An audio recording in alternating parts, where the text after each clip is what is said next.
Hello, my name is Rebecca Gomez Farrell, and I am your guest host for this evening. I am here to give our Story Hour organizers, Daniel Marcus and Laura Blackwell, a break from having to say all the words because they deserve that. They deserve a break once in a while. If you are a returning audience member, thank you for coming back. We're glad you came again. If you are a new audience member, thank you for checking us out. It's very exciting to have you here. And perhaps you want to know a little something about Story Hour.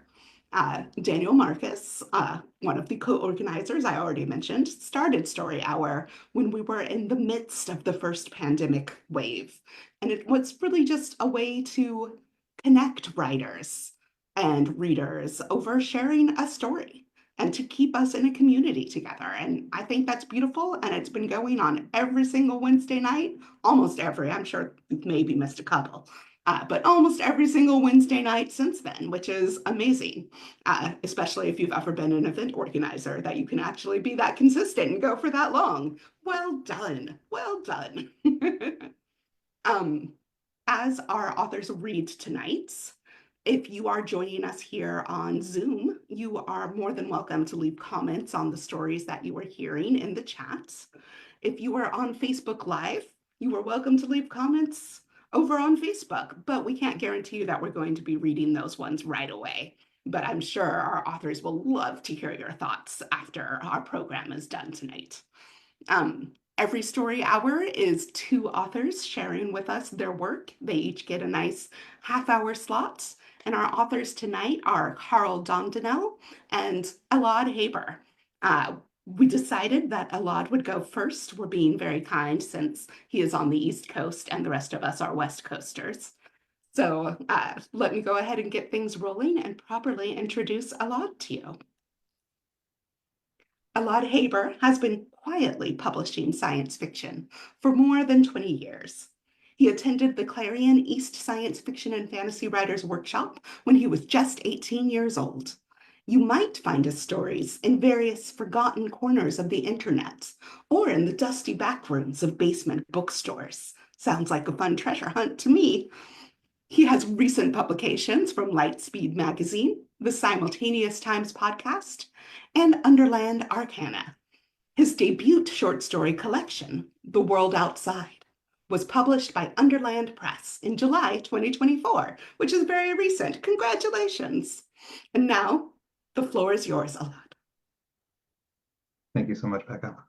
Thank you for having me back. So I'll be reading tonight Number One Hit, which is one of the stories in my collection, World Outside. I'll do a content warning for violence. The highway is paved with the bodies of musicians. Their bones crunch under the weight of our motorcycles, a staccato of shattering and blistering bones. Every once in a while, a cleft-shaped sigh or a note or two of some long ago number one hit. The concentration of dead musicians is heavy here. Lots of bleached hair, clown makeup, sequins, fake diamonds glinting in the fading light, and tattered venue posters, colorful and forgotten. Not to us. We haven't forgotten.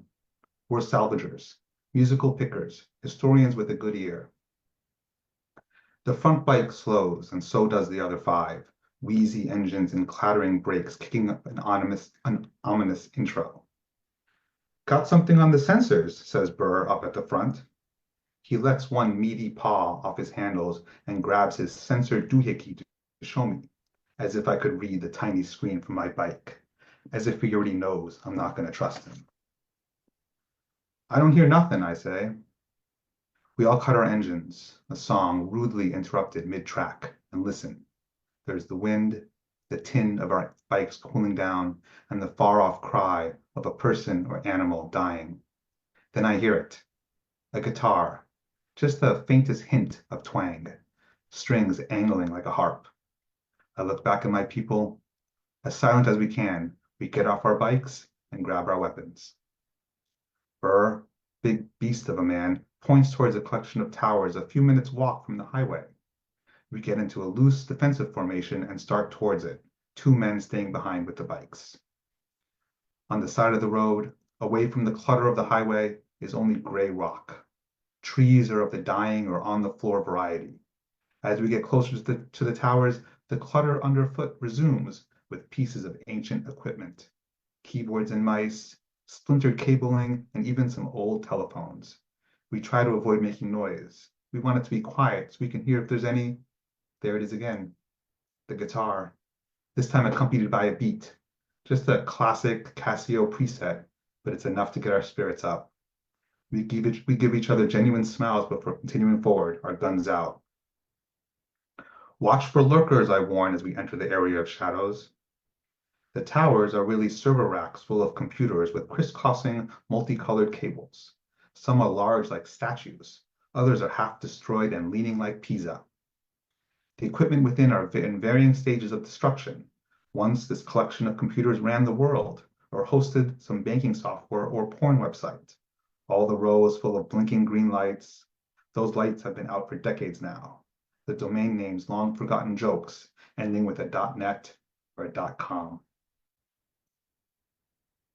My crew stalks silent-like through the debris. The music is steady now, as if someone settled on the right station in a sea of static. I can hear vocals, a whispery female voice, sadness in the inflection. Someone behind me releases a sharp intake of breath. It's Wiz, a long-haired, long-bearded, long-legged dude who never shed a tear in all his life. He looks away from me. Move, I shout into the wind. We all rush forward as if someone rang a dinner bell. Behind one of the towers, huddled together for warmth, a group of 3 teenagers in rags stands around the glow of a monitor. One tries to run. Wiz tackles him to the ground. It gets very noisy. One of the teenagers, a girl, starts crying. I'm shouting something about raising their hands. The one that tried to run is fighting back. Wiz is having fun, dodging punches and doing a little dance. The soft guitar music is still going on from near the screen, but I can't hear it. Just shoot him, I shout. Wiz shrugs, pulls out the smallest of his pistols, and shoots the kid in the face. A sudden return to silence, louder somehow than the music, thicker. I look over at my techie, Jeannie, short with pink pixie hair and spikes around her neck, wrists, and ankles. She pushes aside the teenagers and sits in front of the screen. She slides her fingers across the screen a few times. What do we got? Usual, she responds. Kids must have found one live port in this fucking toilet, hacked in, and found a cache of MP3s and a backup. How many? She looks at me with a slight grin. At least 50 albums. Let me see. I scrunch down and watch the screen as she scrolls through. Lots of obscure trance shit from the 20s, some heavy techno, some pop. I stand up. This is the first decent catch we've had in a while. I look around at the quiet world around us, the decaying towers, the electronic debris, and the music coming from the screen and decades ago. We won't be alone for long. I look back at Jeannie. Do a database search. See if you can find anything else hidden away, copy to a flash, and destroy the tower. Quick now. Boss. Burr, big and hairy and smelling like sweat, is standing behind me. We should go. We will. We can't be the only ones around. I turn around to face him. He's tall and bulky, but so am I, with at least 100 pounds on him. I get up into his face. You got a problem? He takes a step back, shakes his head. No, he says, and looks over at the teenagers. What do you want to do with them hackers? I walk over to them while Jeannie is inserting a Skull and Bones flash drive into a port on the side of the screen. One girl, one boy. They could be siblings, maybe even twins. All these techies look the same. White skin with a greenish tint, black glasses, some form of patchy jeans jacket, and blackest suit jeans. My eyes linger on the girl, her dark hair unwashed, skin full of pimples. She keeps her eyes on the ground, but I admire her tits under her tight white shirt rising and falling with the tension. I'm talking to Burr, but for their benefit. We probably should just off them here, save us some trouble. They squirm a little bit, the boy especially thinking of some escape. My guys got pistols at the back of their heads and they look like they ain't had no fun for a while. But this is a pretty nice stash of music they found on some pencil pusher's hard drive. Could fetch some serious cash, assuming there's an NOH in there somewhere. I take a deep breath, exhale like a god. We do owe them for that. Burr is getting angsty, I can tell. He wants blood, I suppose. I get down on my sizable haunches. They're afraid to make eye contact. Reach out to the girl, who flinches at my touch, but I squeeze her chin just enough to get her to look at me. She's pretty for a vagabond. She's frightened, shaking, but in those green, bespeckled eyes, I see something lacking in my crew. Intelligence. Guess I'm feeling generous today. You kids need a job? There's the world outside. Dead, quiet, sad, prone to thinking too much. Then there's the world inside. Loud, crowded, smells like shit and piss, yet preferable to the silence above.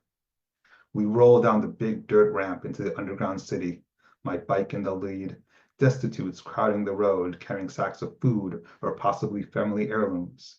The masses scuttle aside for us, clutching their belongings and young girls. We set up the two hackers in a wagon side hitch to my bike. They're holding each other tight and staring at everything with infant eyes. I call out to them, "You ever been down here before?" They shake their heads. I assume they speak, but I still haven't heard a word. Whole life on the surface, huh? I laugh. You're missing the party. At the bottom of the ramp, we round the corner onto the first flat street of the underground. The drumbeat is the first thing I hear. It seems to be coming from all directions. Syncopated to the rhythm of the city, the beats are ever present. Boom, boom, boom. Pedestrians, most covered in a brown dirt, shuffle from one open doorway to another.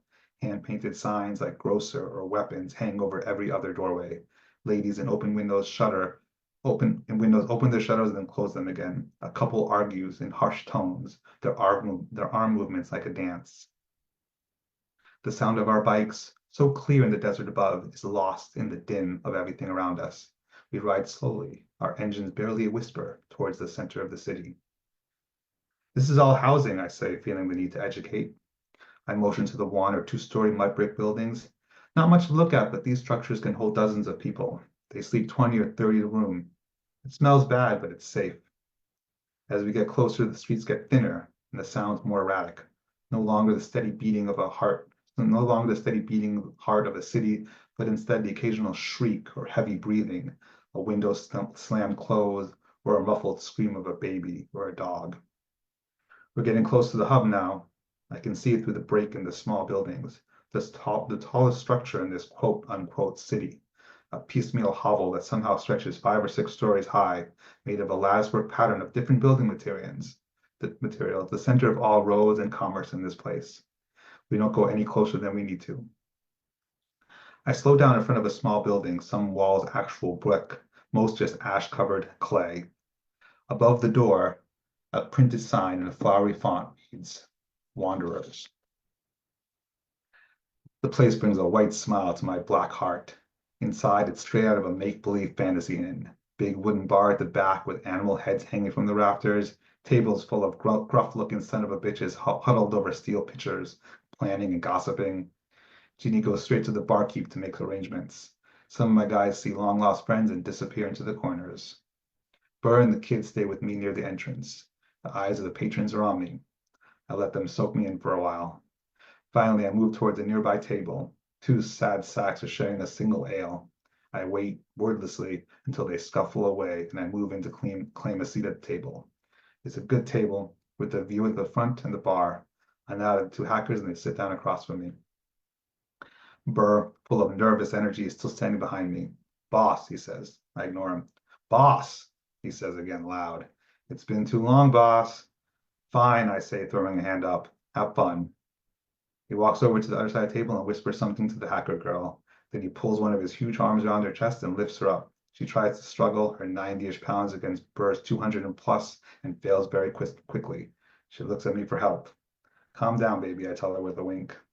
The boy moves to stand up. I stare at him. "Sit down." He does, as Burr throws the girl over his shoulder and walks towards the back of the bar, upstairs to the room.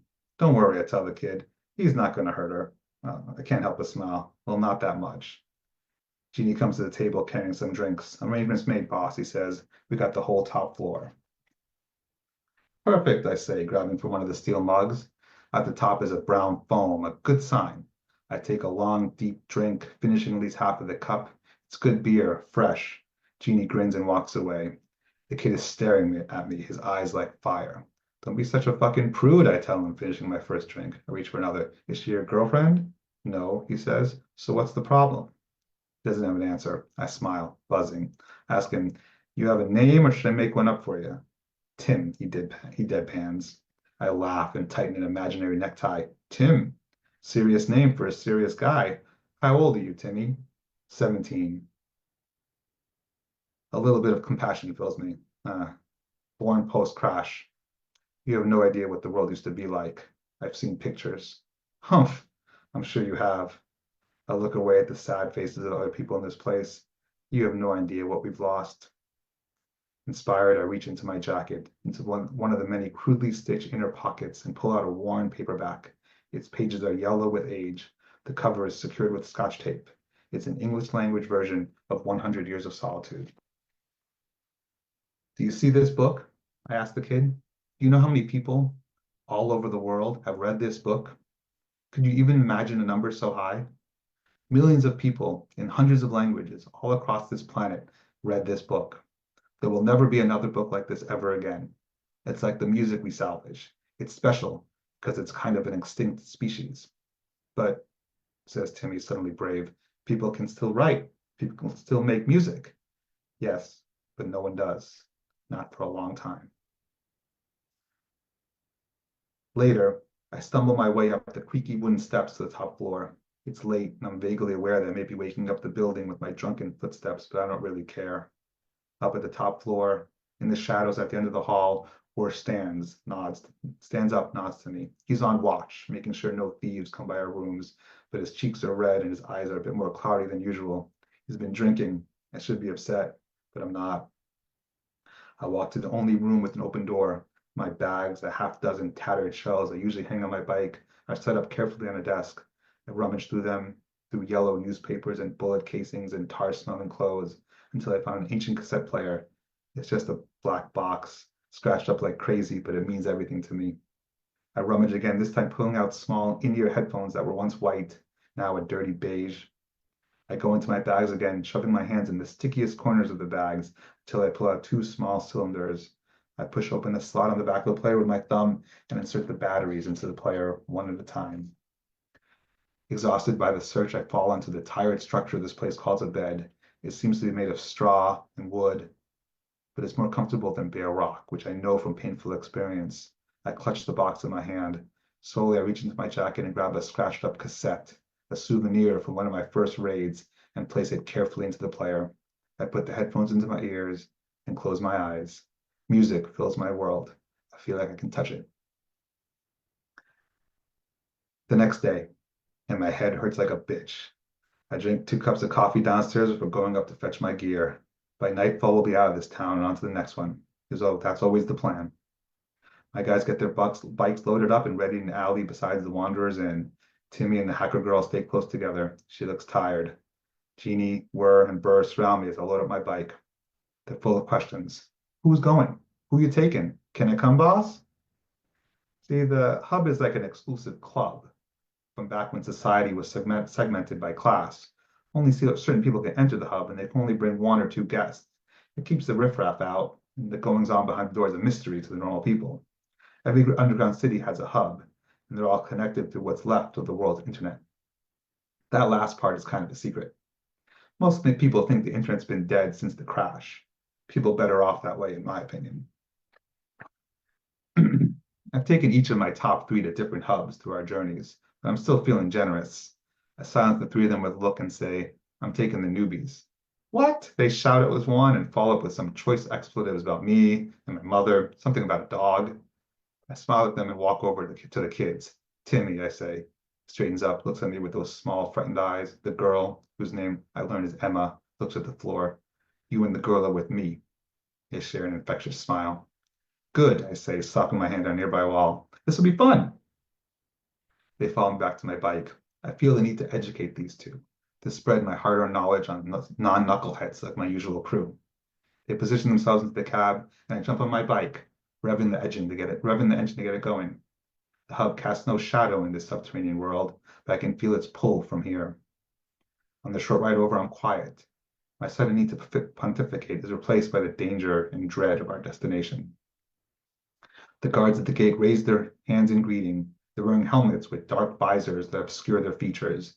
They've each got pistols on their hips, and the two guards nearest the door look to be carrying pulse rifles. Business? Inquires the nearest guard. Music, I reply in the typical short clip of these situations. Cred, he commands, while the other guards keep their hands near their pistols. I pull out a small lacquered card bequeathed to me by a dead former colleague. It still smells faintly of blood and gas, and show it to the guards. He nods and his minions relax. Off, Mr. One-Word intones. I shut down the bike and nod at the kids to step out of the cab. The guards move in closer, some raising their guns at us, the others with old-fashioned metal detectors. At every beep, Mr. One-Word reaches into my clothes and pulls out a gun or a knife. One hand comes very close to the crack of my ass. Careful there, buddy. Nothing goes in there. I smirk at him and then look over at the kids. The guards are patting them down. They look disappointed when they don't find anything. Mr. One-Word appears to be tired of us and breaks his usual routine to spit out a sentence. You'll get your weapons back when your business is concluded. The doors start to open with a loud crunching and squealing sound. One-Word continues to screed about decorum and business practices while in the hub, but I stop listening. I rev the engine and pull forward into the hub. The first room is a garage/empty chamber. There's small clusters of people huddled around cheap tables. Motorcycles and small cars line the walls. I pull into an empty space and nod at the kids to get out. Stay close, I tell them.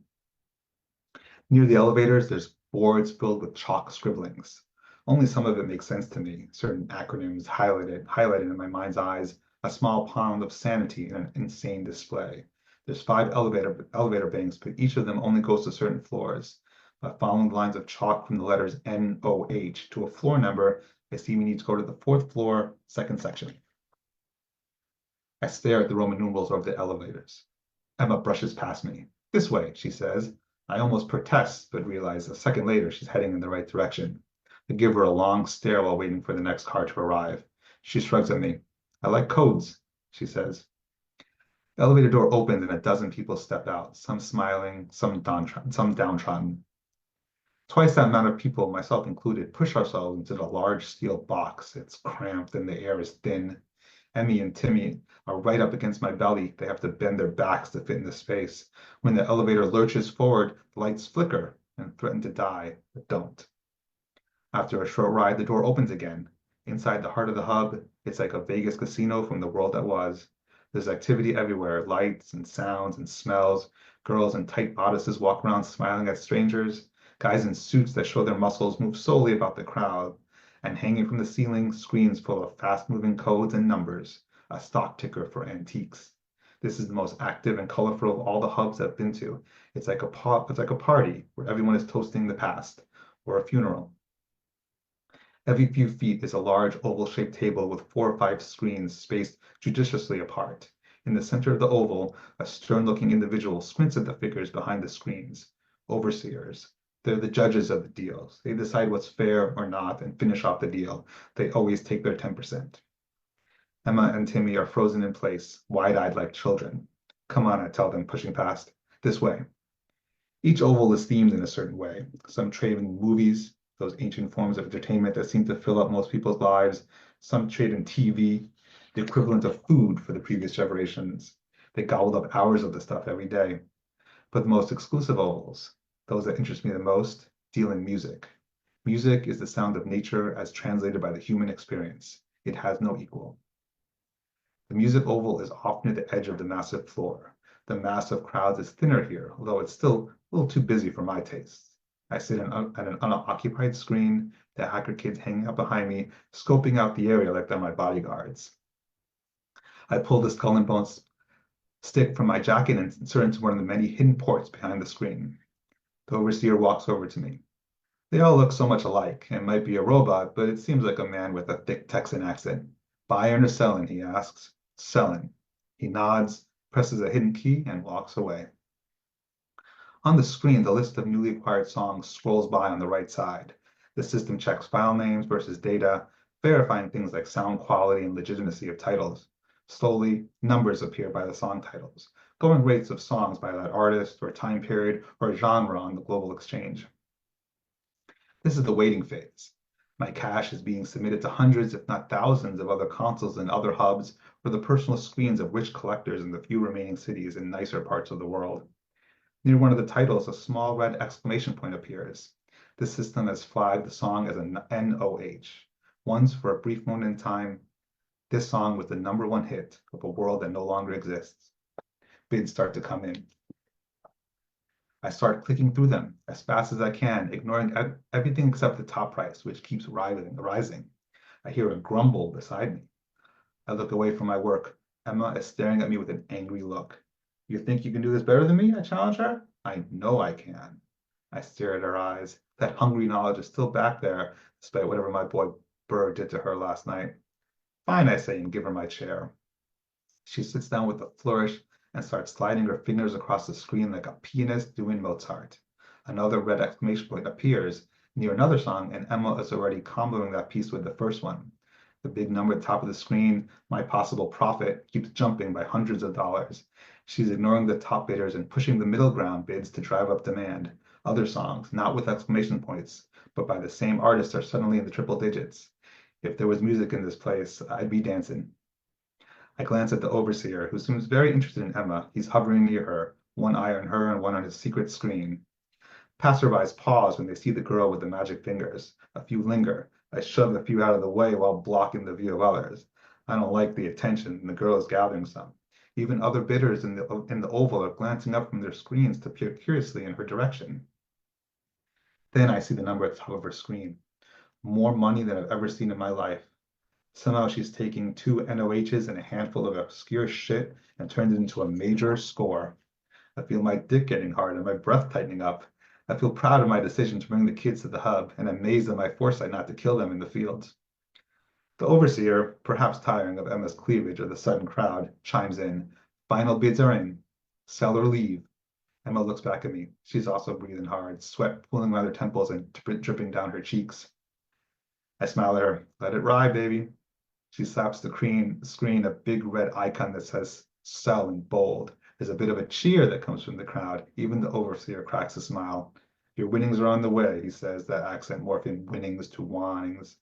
A couple of suit muscleheads walk over with a thick white envelope. Giddy, we walk away from the table. The kids are chatting about the bidding process, the tech and the thrill of it. My brain is riding a million miles an hour. With this much cash, my crew can stop roaming the wilderness for antiques. We can settle down somewhere, start a local operation, start a family, be normal. The possibilities are endless. I smile wide as I think about sharing the good news with Burr and the others. Emma, Timmy, and I wait for the elevator. Emma tugs at my arm. We did okay? She asks, sheepish grin on her pretty face. Better than okay, I see as the doors open. I let the kids in first so I can hold onto the envelope in front of me. I'm aware of others looking at me. The elevator quickly fills up. There's a lurch as it gets moving and then another as it stops, and the lights go out, this time all the way. I feel a knife enter my back and about to yell when a hand clutches my open mouth. Scream, Emma says, her breath hot in my ear, and I push it all the way in. The pain is intense, like a volcano inside me. It seems to quickly spread to my arms, which feel useless, and my legs, which buckle. I can feel Timmy, thin and quick, slink to my front and grab the envelope. No, I whisper as the knife goes in further. The elevator kicks back into operation. The lights flicker on. Somehow Emma is in front of me, her body pushing me against the wall. There's a laugh from someone else in the elevator. I can taste the blood in my mouth. I can't move or speak. The elevator stops and the crowd pushes its way out the door. Emma leans into me like she's going in for a kiss. Thanks for everything, baby. Before my vision disappears, I see her and Timmy rushing out towards my bike. Some dark figures appear over me. There's some shouting and the report of guns firing. When the darkness comes, it's like nothing I've ever heard before.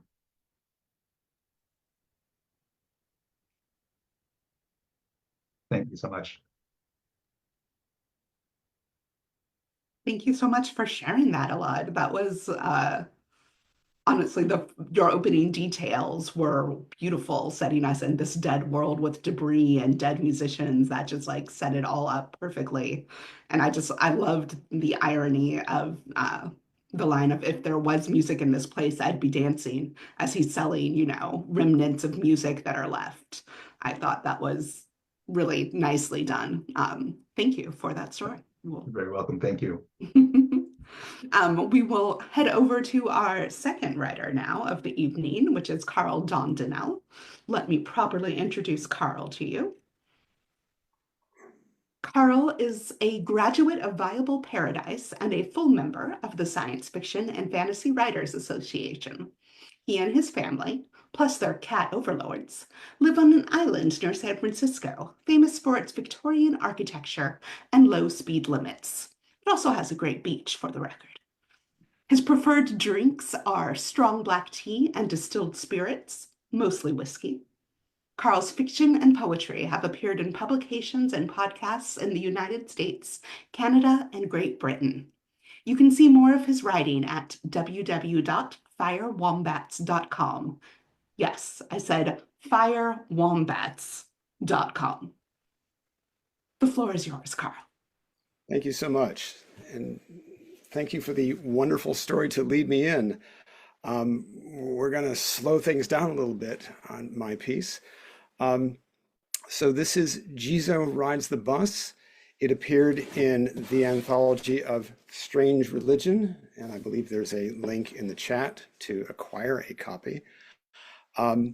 This is the first story I wrote after my father passed, and there's a content warning of child death. So, and here comes one of the cat masters now. Jizo Rides the Bus. Brother Ichiro Fujiwara waited patiently for the 26th bus into downtown Palo Alto.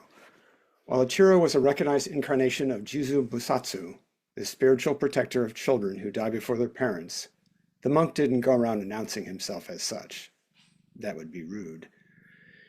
Instead, he was simply Brother Ichiro, a Zen monk of the Shunko-in Temple in Kyoto, on his way to an appointment with a Stanford University professor. He had originally planned to walk, for it was a lovely spring day, and he had ample time to reach his destination. However, when he spied a fox darting away from the plexiglass bus shelter, he stopped. Fox spirits, kitsune, had often visited his dreams these past 2 months, and he took this as an auspicious sign. So he stepped off the walkway, turning his bright red sneakers toward the shelter. Inside the shelter sat a homeless woman, bags and grief piled around her. Ichiro paused a few feet away, both out of respect and to better assess her mental state, for not everyone outside the temple welcomed the attention of curious monks. With his left hand, he counted out prayers on the mala beads looped around his wrist.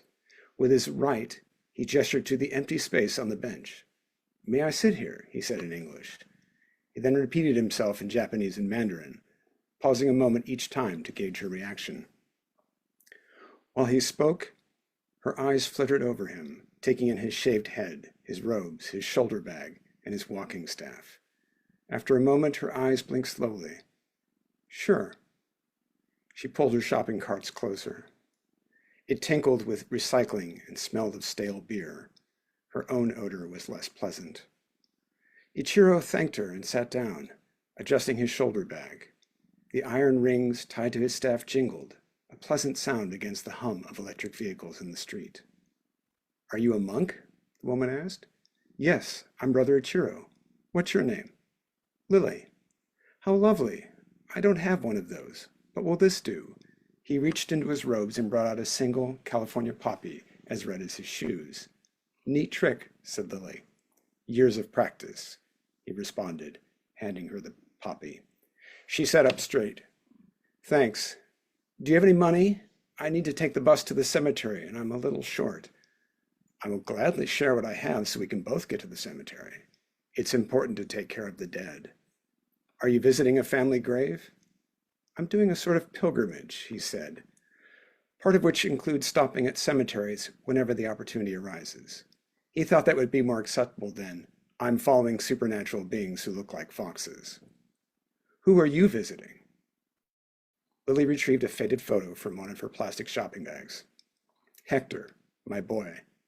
The picture captured a young boy with a gap-toothed smile and a purple dinosaur bandage on his chin. "He was my sunshine, always smiling, happy no matter what life threw at him. When he died, all the doctors cried with us. Ichiro touched his mala beads and whispered a mantra. Sounds like a sweet boy. Would you allow me to mention him in my prayers? Lily shrugged. Sure. We're Catholic, not that it did much good.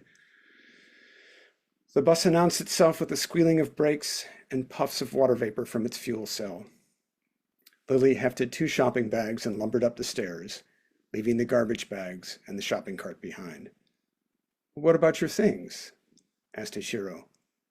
I have what I need, she replied, counting out coins into the ticket machine. If the recycling isn't here when I get back, well, I can always find more. Ichiro approved of this non-attachment and dug out his own coin purse. The driver rolled his eyes. Come on, lady, we've got a schedule to keep. She glared at him, inserting her final coin and turning to Ichiro, who pushed his own coins into the machine until it beeped.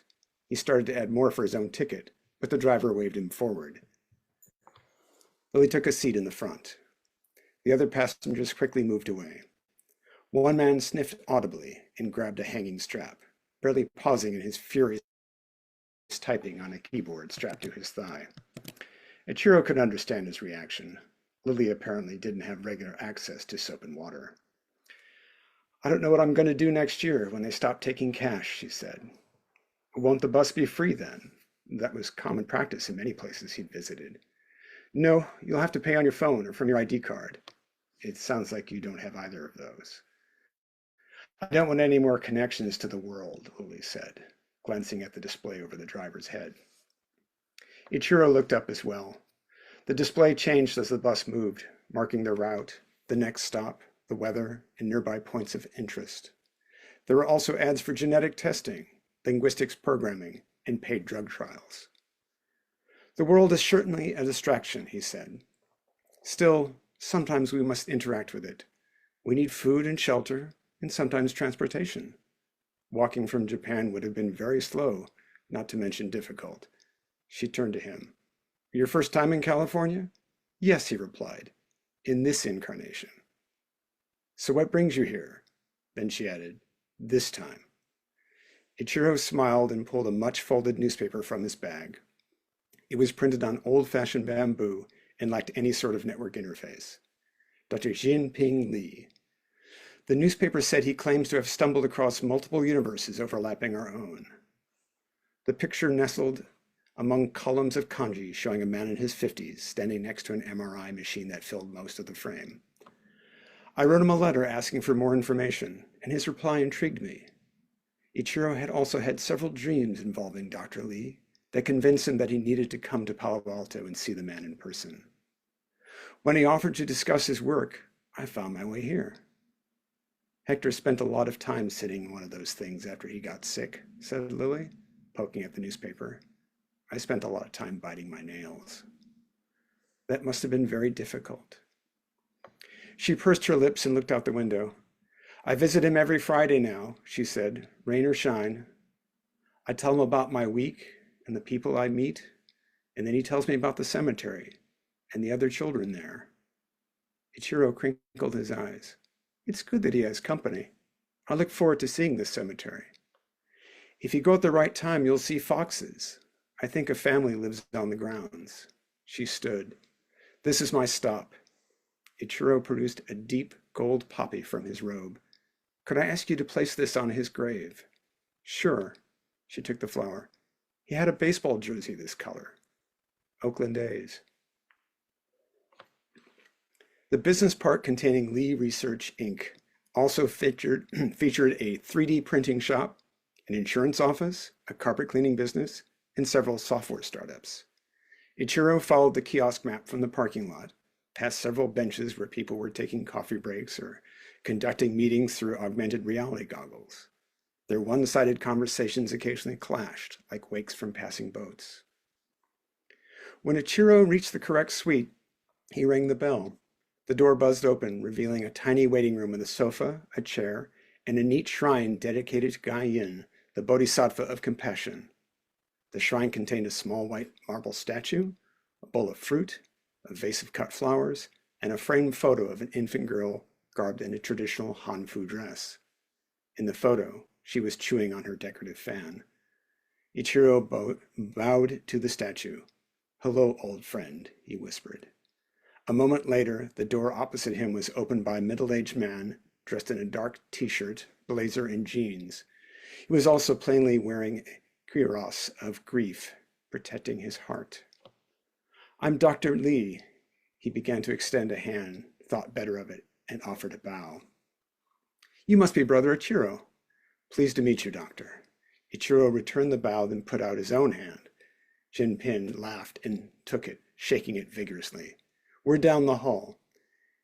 He straightened the photo on the shrine, then led Ichiro into a corridor, their footsteps loud on the linoleum. "Was it easy to get here from your hostel?" he asked. "I took the bus. I met a woman at the stop, and we had a lovely conversation." "Good, good." Jinping paused before a door. "A word of caution, the imaging unit generates extremely strong magnetic fields, so you want to keep that," he pointed at Ichiro's staff, "well away." They entered an large open space that took up most of the suite. Along one wall was a kitchenette. Closer to them stood a cubicle with 3 computer workstations. A young black man, his long hair braided with multicolored glass beads, sat at the left-hand station. "Hey there," he said. "I'm Dan, one of Professor Lee's postdocs." "Ichiro, pleased to meet you. Cool walking stick. Have a seat." He pointed to an empty chair, his beads clicking. At the other end of the open space sat the MRI unit, surrounded by black and yellow safety tape. A low, persistent rumbling filled the air. Dr. Lee tapped a button. "Still awake, Sheila?" "I'm here," came a voice from a nearby speaker. "Definitely ready for dinner, though." "Soon enough," said Jianping with a chuckle. He muted the intercom. "Even though a contrasting agent isn't strictly necessary, we find we get better results with a glucose marker solution following an 8-hour fast." "Makes it hard on people who have afternoon appointments, though," added Dan. "I've always found fasting to be very challenging myself," said Ichiro. "It's hard to focus on your mantras when your brain is begging you for pickled daikon." He fingered his mala beads. "Now I'm hungry," said Dan, who unmuted the intercom. "Final pass, Sheila." He consulted a text file on his screen. "I want you to think about the last time you saw your brother." "Okay," she replied, sadness coloring her voice. "It wasn't a very long visit. Whatever you remember is fine. Here we go." He tapped a few keys. The rumbling became a clanking, a kettle drum, a crashing of gears. False color images of a brain appeared on the monitors. As the sounds changed volume and pitch, different areas lit up, indicating neural activity. Ichiro found it all quite beautiful. After a few moments, something flickered on the edge of his vision. The monk shifted his attention to the MRI unit, where shadows, unrelated to the overhead lights, rose and fell. Neither Jianping nor Dan seemed to notice them. Leaning forward, Ichiro picked out the distinctive shapes of kitsune playing within the shadows. "Ah, there you are." He smiled with recognition. The multi-tailed fox spirits were definitely the same beings who'd been visiting his dreams. And one of them had at least 6 tails. How wonderful!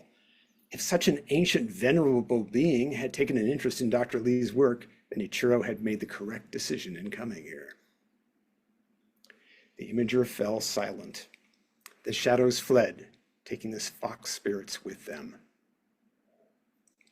Ichiro waited patiently, but the kitsune did not return. "All done." Dan pushed a button. "You can relax." The MRI extruded a platform like a white tongue, revealing a prone young woman dressed in sweats and rubber flip-flops.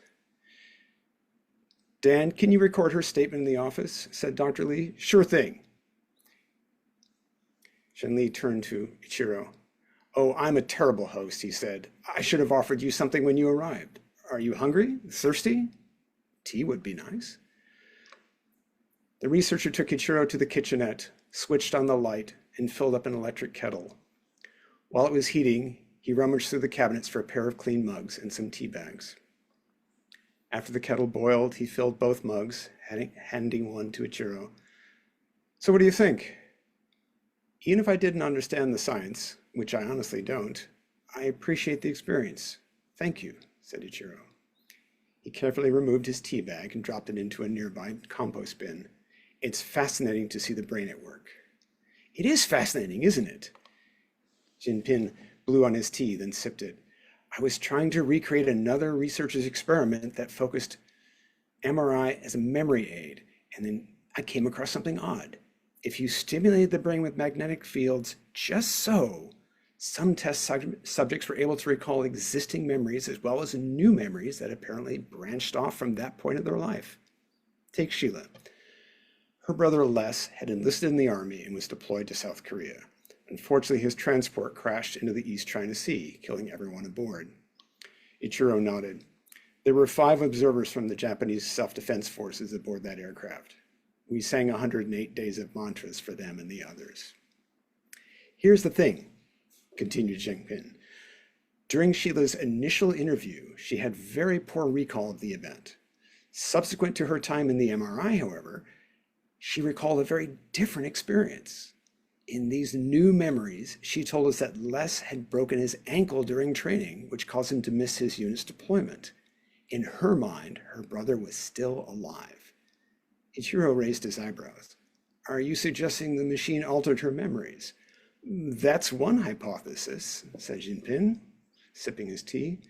Another, one that will be much more challenging to prove, is that the MRI somehow projects or permits your consciousness to move between its current reality and another adjacent reality, a coordinate reality. And the memories of your life in this coordinate reality stay with you when your consciousness returns? See, you do understand, said the researcher. Ichiro sipped his tea and considered the kitsune. One ancient enough to accumulate 6 tails would certainly have the power to traverse the realms as he did. Given their trickster nature, kitsune might amuse themselves by giving Dr. Lee and his test subjects a glimpse of an alternate life that could only be remembered, not experienced. The fox spirit might look upon such an endeavor as sincere teaching, or merely a distraction. It was hard to pin down kitsune. I have a question, he said. Of course. What do you want to know? According to the news story, your primary work is materials science, yes? Correct. I was part of a team trying to improve computer memory at the nanoscale. Things get really interesting when you start making cobalt film 3 atoms thick. I imagine they do, said Ichiro. So what made you want to experiment with memory recall? Jinping opened cabinets until he found a box of vanilla cookies, which he brought to the table. These were Yin-hee's favorites. He offered the box to Ichiro, who took one to be polite. Your daughter? Ichiro said, thinking of the Hanfu dress. Yes. Jinping toyed with a cookie. I always used to keep a package in my office in case my wife, Hun Yi, brought her to visit. They'd bring apple juice and we'd pretend to have a tea party at the park near my office. His voice dropped to a whisper. There was a little brook there that Yin-hee loved to splash in. And one day she woke up with a fever. It turns out she was bitten by a mosquito carrying West Nile virus. She lasted only a week. My condolences, said Ichiro. For almost all parents, the death of a child is the worst trauma. I discovered something, said Jinping. A few months after she died, I found I couldn't remember her. It was horrifying. We had hours of video and thousands of photographs, but when I looked at them, I didn't have any context. It was as if I was looking at someone else's child. Ichiro wanted to weep. In that moment, the whole of the world's suffering sat across from him. He touched his mala beads, offering up prayers for both child and parents. The researcher said, I reviewed the literature on memory recall experiments, and I reached out to a friend who had access to an MRI. He put me inside, and then what I experienced resembled a dream of Yin-hee, a deep, rich dream full of details and emotions, but it was more than a dream. It felt as if I had lived the events. There was absolutely no difference. He broke the cookie in 2 and ate it. I didn't tell anyone, not even my wife, not until I could replicate the experiment consistently. Even the Dalai Lama appreciates the scientific method. Ichiro gestured toward the MRI. I imagine all this must have taken a lot of money and resources. Shinpin nodded. There was a life insurance policy, and the whole department contributed vacation time so I could extend my bereavement leave. Even my grad students pitched in. Hui Yin cut back on her consulting job so she could help coordinate things. It was better than sitting at home, she said. You are surrounded by compassionate people. Everyone's been exceptionally kind. And because of that, I'm on the cusp of something truly important. So it would seem. May I make an observation? Please, I'd welcome your point of view, brother. Ichiro put down his mug, considering his words carefully. Shinpin's karma had brought him to this junction, and the researcher would take the path best suited to experience that karma. However, Ichiro's own karma had guided him to this place in time, so he too had a role to play. His best option in his mind was to offer clarity. The world is samsara, a vast ocean of suffering. Our attachment to the mundane keeps us there, battered by waves against rocks of ignorance. As conscious beings, our goal is to gain wisdom through study and contemplation. If we have good fortune, if we approach our practice just so, and here he smiled gently, we may move toward enlightenment. An enlightened being rises above this ocean of suffering, a bird soaring on thermals. We see the water, we know it exists, yet we are separate from it. Except when you need to eat, said Shinpin, taking another cookie. Well, every metaphor has its limits, Ichiro admitted. My point is that your work raises very serious and worthwhile questions about the nature of experiential reality, and I would advise you to pursue those questions. He raised a finger. However, I thought there'd be a catch. However, repeated Ichiro, consider your intention. Are you trying to gain insight into the physical world, or are you seeking to connect to a different reality, one in which your daughter lives? He paused. If I have any advice to offer, it's this. Whenever possible, refrain from causing suffering for others. Be compassionate with all sentient beings, beginning with yourself. Shinpin nodded and went to the sink, where he splashed water on his face. I thought if I could focus on work, if I could learn something, it wouldn't hurt as much. He pulled a paper towel from a roll and roughly dried off. It still does, though. I know many parents in Japan who've lost their children to accidents or disease, said Ichiro. If their experience is any guide, then the easy path is filled with distractions and self-delusion. The more difficult path follows the truth. Embracing your pain doesn't make it any easier to bear, but when you understand it, when you understand karma, you can let go of your ego and see the world for what it is. And what is that? An opportunity to practice the Dharma, said Ichiro. Eventually, if we are fortunate, we will all gain enlightenment and escape this wheel of rebirth. And then what? Asked Shinpin. I haven't figured that part out, said Ichiro with a laugh. In the meantime, I have plenty of work right here. They finished their tea. Shinpin rinsed their mugs in the sink. I have some emails to send, and then I was going to get some Thai food on the way home. Would you like to join us? I'm sure my wife wouldn't mind. Ichiro shook his head. No, thank you. I have one more appointment this evening. Another time then. I certainly hope so, said Ichiro. Then we'll say goodbye for now. Thank you for stopping by, Brother Ichiro. You've given me a lot to think about. Thank you, Dr. Lee, for inviting me. I'll see myself out. He shook the man's hand firmly. Walk gently. Ichiro picked up his jingling staff, slipped his bag over his shoulder. He retraced his steps to the waiting room, produced a white poppy from his robes, and added it to the shrine. The sun had slid behind the city's skyline by the time Ichiro arrived at the cemetery. He removed a heavy crystal sphere, about the size of a mango, from his bag. It glowed with a warm, golden light.